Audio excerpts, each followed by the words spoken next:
السلام علیکم، آپ دیکھ رہے ہیں علاقے ٹی وی اور میں ہوں سلیم طاہر۔ ایک نظر ڈالتے ہیں آج کی نیوز پر۔ چترال کے بالائی علاقے نیشکوہ میں سب سے لمبا ترین واٹر سپلائی پائپ لائن مکمل، جو علاقے کے لوگوں کو پینے کے پانی فراہم کرے گی۔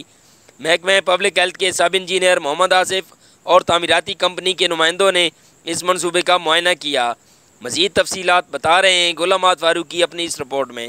چترال کے بالائی علاقے نیشکوہ میں پینے کے پانی کا لمبا ترین پائپ لائن مکمل ہوا، جس کی لمبائی 45,000 فٹ بنتا ہے۔ اسکیم کا ٹینڈر 2015 میں ہوا تھا، مگر علاقے کے لوگوں کا آپس کے اختلافات اور باہمی رنجشی کی وجہ سے اس پر کئی بار کام روک دیا گیا تھا، کیونکہ بعض لوگ اس پائپ لائن کو اپنی زمین میں سے گزارنے کی اجازت نہیں دیتے تھے۔ تاہم علاقے کے معززین اور محکمہ پبلک ہیلتھ انجنئیرنگ کی کوششوں سے آخرکار یہ منصوبہ پائے تکمیل تک پہنچ گیا۔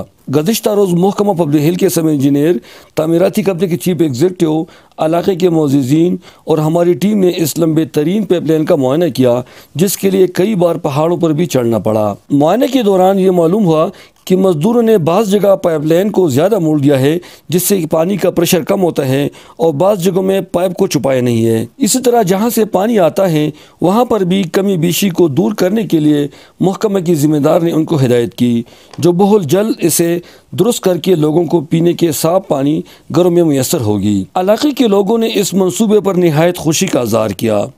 ابھی تک جو کام ہوا ہے تقریباً 70% ہوا ہے، اور جتنے کام ادھورا رہ گئے ہیں ٹھیکیدار صاحب نے بھی ہمیں تسلی دی ہے، اور ایس ڈی او صاحب نے بھی ہمیں تسلی دی ہے کہ یہ سارا کام انشاءاللہ 100% ہو جائیں گے 1 مہینے کے اندر۔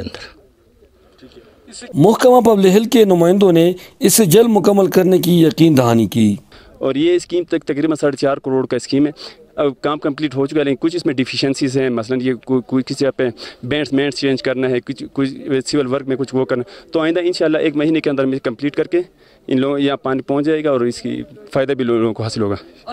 تعمیراتی کمپنی کی چیف ایگزیکٹو حاجی محمد نے لوگوں کو یقین دلایا کہ وہ اس منصوبے کو لوگوں کی خواہش کے مطابق پورا کرے گا، چاہے اسے مالی خسارے کا سامنا کیوں نہ کرنا پڑے۔ علاقے کے مائدین نے ایک کمیٹی تشکیل دی جو اس کام کی نگرانی کرے گی، اور امید ہے کہ اگلے چند ہفتوں میں یہ دیرینہ مسئلہ حل ہو کر لوگوں کو پینے کے صاف پانی فراہم ہوگی۔ اس سے پہلے یہاں کے لوگ دور دراز علاقوں اور دریا سے گدلا پانی لانے پر مجبور تھے، جو کئی بیماریوں کا باعث بھی بننے کا خدشہ تھا۔ واضح رہے کہ اس منصوبے میں سب سے بڑی رکاوٹ ملازمتوں کا حصول تھا، جس کی وجہ سے اس پر کئی بار کام روک دیا گیا تھا۔